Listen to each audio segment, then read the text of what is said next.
Hello one and all, welcome to Seen Through Glass and welcome to episode 2 of the My Next Daily series, the series dedicated to finding a replacement for my little yellow Abarth 695 Biposto.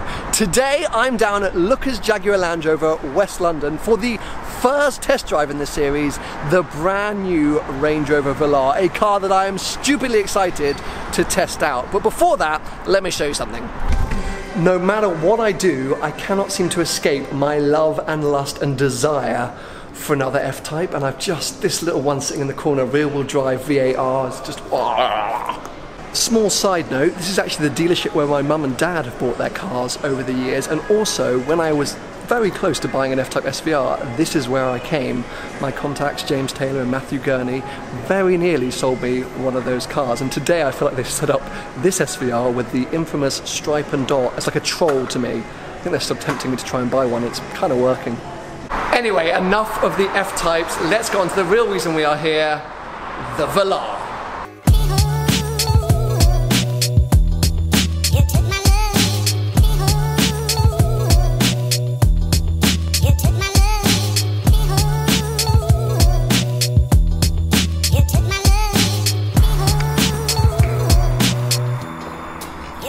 Rightio, here we go, our Dynamic. This is the petrol Velar. Look at, oh, look at all these screens. Oh, this is nice. How do we turn it on? Ah, start, stop. Oh, check that out. Oh, very lovely. I got a full-on panoramic roof, but yeah, these screens are amazing. I remember this from the launch event, the fact that you've got this kind of like split screen, seats, vehicle. Oh my god, look at that. Eco. What do I do? Does that change anything? No, aircon doesn't. And then up here, so what are you going to do up here? Telephone. Oh, this is cool. I've got so much to discover about this car, but the My Next Daily series would not be complete without Tony from Gravelwood Car Sales. So I'm going to head to him and we can share our initial impressions together. Luckily, this is what's called an extended test drive, or at least a longer test drive than usual from the guys at Lookers Jaguar West London. I'm going to be having this car for the entire weekend, so I will hopefully really get a chance to try it out, but I already love it.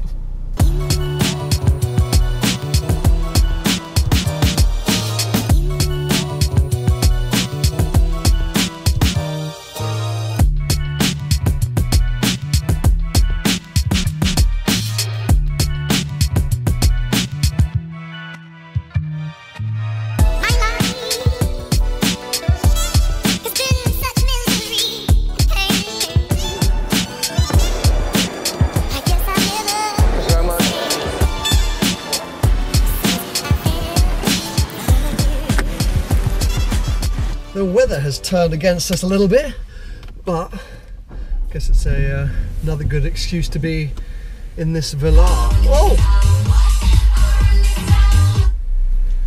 Very first impressions, although really my only miles in this car so far have been on a very wet motorway. The car, the Velar, is a tech fest. It's definitely standing out compared to other sort of similar JLR products. There is so much cool tech in here.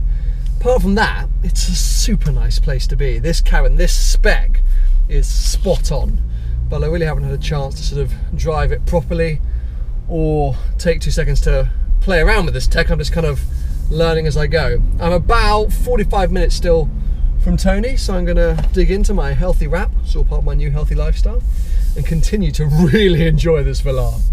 What's this? I don't want to get out in the rain. Welcome to the Velar. This is lovely, man. Nice, right? Nice. So this is, what's this? This is the petrol car. This is the F-Type engine. 380 V6. Oh, it's the 380? Yeah. They're not messing around. It's not that quick. It's a big car though. Yeah, it's a big car. You don't want to go fast in this anyway. Look at this. Sick, Seats. man. Climate. Well, this is all going to go wrong in a minute, isn't it? No, it's not. Yeah. This stuff's going to work a beaut. Oh, look, and it's thingy as well. Yeah. Oh, we can touch We can each hold other's hands. legs. Only you would think of that. Are right. we rolling? We're rolling. I hope. Hello. Here we are. Hello, there he is. Yeah, Tony is in the car now. I did say earlier that this series wouldn't be complete if you weren't in every You episode primed helping me. Yeah, helping me review each of the cars. Oh, this is lovely. Well, this is the thing. Now we both like a 4x4. Yeah. We both like a 4. And we both. And you nearly ordered one of these. You were considering ordering. I did order it and I cancelled it. Oh, okay. You cancelled it. Well, hopefully now I'm going to make you regret that decision because I think it's super nice. I've already texted my mum. I was like, Mum, upgrade the Evoque. Come on, sort your life out. Tell Dad. Tell Dad. We got to get a Velar. Because yeah, what a nice place to be, right? It's a much nicer place to be than the McCann.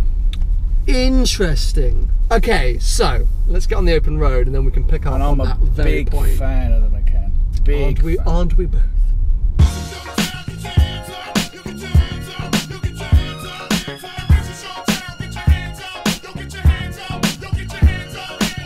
Now, some of you may be thinking, why on earth is the first car we're testing a 4x4, an SUV? It's not particularly sporty, but we like them, don't we? Like, I've always mentioned the fact on the channel that I'm a big fan of these cars.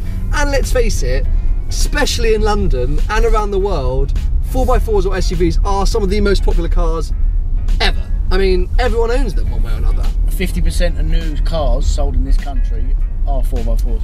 That's why you're part of this series, Tony. That's for why? stats like that.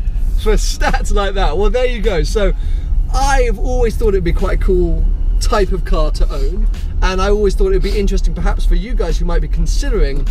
Cool. That Hyundai was literally in the middle of the road as he held his phone. That don't text and drive, kids. Yeah, because that guy nearly just died. He had a Velar. He had his phone like this. Oh, right. Ever since this Velar was launched, I was like, could this be the perfect first SUV 4x4 for me? Yeah. Because it's so nice. It's really, I'm surprised. And it feels like the first kind of like new Range Rover model that I would like, because the Evoque's it's not for me, the Evoque. It's a girl's car. It's always a bit feminine, hasn't it? It's always been a bit feminine, whilst this now feels like a really modern, new, manly Range Rover. This is next level. This is another level. Yeah, and like once you start playing around with this, look, a really cool feature that I've discovered. You see these here, this little dial. Yeah. On the left is the volume. As you swipe up, the other one goes off. Do you see what I'm saying? So it's just like all little tiny little touches and little elements that make it feel really, I don't know, just nice and thought through. And are we going to go through that gap? Probably not. No? And engine hold on a sec, Tony, hold on a sec. I have no idea how wide this car is. I have no idea how wide this car is. Don't bin it. That mirror's going to be alright. Not my car, I don't know what I'm doing. Thank you. There we go. Who's your mate? I don't know. Making friends with everyone now, aren't I? Right. Oh god, your showroom they're too narrow, these roads. It's only that road. Let's get onto the big highway, let's put a bit of sport gearbox on. What engine is this? Oi oi! V6 petrol, I told you, 380. You mentioned the McCann. For me, with right now in my life, budgets, etc., that was probably the other 4x4 that I would consider, a McCann S or maybe even a GTS, because I thought inherently sporty. But it's interesting that the minute you sat in this, you went, oh, this is nicer than the McCann. Much nicer. Because it feels premium, doesn't it? But this isn't in your budget, this car. I would imagine this car being 80 grand. Yeah, it's going to be, this is top end. I mean, the guys at Lookers have looked after me very, very well, but this is their demo car at the moment. They're like, if you want to drive a Velar to test it out, take this one. So it's great. And it's a little annoying because I've fallen in love with this particular one, which isn't really the one that I'd be able to buy right now. I think they're going to sell more of the 2 litre petrols. They're doing 2 engines in the 2 litre petrols, and I think that's going to be the most popular. And it makes more sense, the smaller petrol or the diesel. I think now I'm sitting here, I've realised that I want all this kit. I thought I could get in one and go, oh, I don't need this, I don't need that. I can just have a base Bogo spec one. But I've kind of realised no way. You want all of this, don't you? Yeah, you've got to have all the bits. Which takes it a bit out of my budget, but oh, it's just a nice. That's a lovely sit up car. high. Because I'm not a big fan of station wagons. Are you? Are you a fan of estates, of vans? No. Apart from RS6, which is the best daily driver you can have. Please stop talking. Why? Because I just don't get the RS6 hype. Like, why? Because yeah, they're cool. Sure, it's cool that you can go that fast. A bit like. Everyone, like, since we did that first episode a couple of weeks ago, everyone RS6. I'm like, oh my, everyone loves the RS6, and you know, James. I'm going to turn around because this traffic's crap, but I mean, I'm just a bit like RS6, schmars6. Do you know what I mean? Like, so I would happier have an RS4. The new one of those are too expensive. It does go. It's got some pickup, hasn't it? And look, so look, this is what's really cool. If we want to go into dynamic now, vehicle, get a little picture of our car. Dynamic. Is so nice. Dynamic, look at that picture. Oh no, and then I go into sport gearbox. I went into park for a second.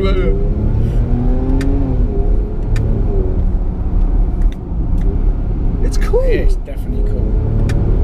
Look, there's like, look, so if we go back into dynamic, look at this, you press the helmet, dynamic selected, and look, you got all this stuff. Yeah, man. Change your engine mode, gear shift, steering, suspension. Yeah, I mean, the technologies, and that it makes it feel more premium because of the tech. Like it stands apart from, for example, the F-Pace. Yeah.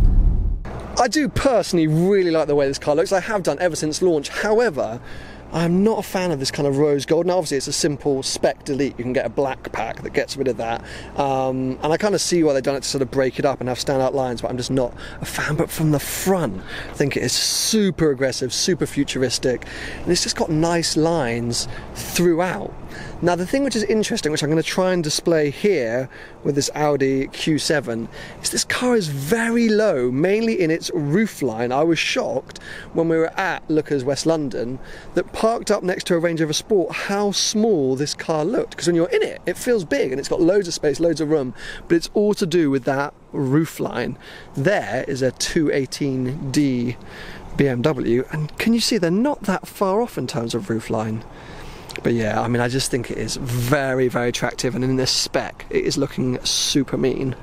Now, obviously, these are only ever going to be mine and Tony's very initial impressions of the Range Rover Velar. I think I've had this car for 4 hours or something now, but I'm very lucky in the fact that I'm going to be spending the entire weekend with it, which I do think is quite important because, as Tony was just saying, we have to be realistic with the fact that the Velar is expensive, and especially in this spec that I'm falling in love with, it's a bit out of my budget. It's also a very different car to any car that I've owned before, a big 4x4 SUV. So if I'm going to bankrupt myself and get a car which is fundamentally not that sporty, I think I need some time to make that decision. So I'm really grateful to Lookers for letting me have this extra long test drive, and I'm very much looking forward to it given how much I've enjoyed the first few hours in this thing. Now, I need your help because this is the very first test drive of the My Next Daily series. We should have a few more in the coming weeks, but I want you guys to be as involved as possible. So here's how it works. If I test drive a car that you think is the perfect car to replace my 695 Imposto, or is your favourite from the series, give it a massive thumbs up, a big like, hit that like button, because at the end of the series, once Tony and I have completed all the test drives, we will go back, I will pick my favourite car, but we will also pick your favourite car. Whichever car gets the most thumbs up, whichever video gets the most likes, the most thumbs up, and we will try to do a head-to-head shootout, whether that is on video, hopefully on video, or at least via podcast format, to establish which car is going to be my next daily. So yes, stay involved, be involved. If you are a big fan of the Velar, if you think I should bankrupt myself, go to the bank, borrow as much money as possible, and somehow try and get into one of these cars, let me know by giving me a big thumbs up, but also commenting below. I hope you've enjoyed it. Make sure to subscribe for plenty more videos to come.